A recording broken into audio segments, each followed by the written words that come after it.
আমাদের সকল প্রার্থী এবং ইন্টারেস্টেড স্টুডেন্টদের ভোটারদের সহ ফুল কমিশন আমরা একটা শুনানি করেছি কাল প্রায় ধরেন প্রায় 4 ঘন্টা।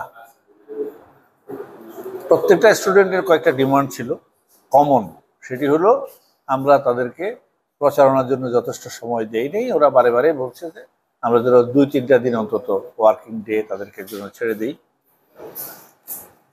কারণ আমাদের ইউনিভার্সিটি খুলবে 5 তারিখ, 5 তারিখ থেকে 10 তারিখ, এটা এর মধ্যে আবার শনিবার পড়ে।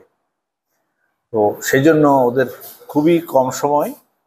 তো এরা যেই কথাটা বলছে এটা যৌক্তিকভাবে আমাদের মনেও হয়েছে যে আসলেও খুব কম সময় হয়ে যায়। তারপরে আবার 10 তারিখে বিসিএস পরীক্ষা আছে ঢাকায়।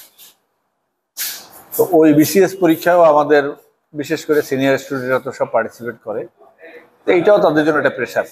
তো সব মিলিয়ে স্টুডেন্টদের এই ডিমান্ডটা আমাদের কাছে যৌক্তিক মনে হয়েছে। আজকে কমিশন এই জন্য মনে করছে যে এই সপ্তাহের মধ্যেই নির্বাচনটা হবে, 3 দিন একটু পিছিয়ে দেওয়া হবে। এই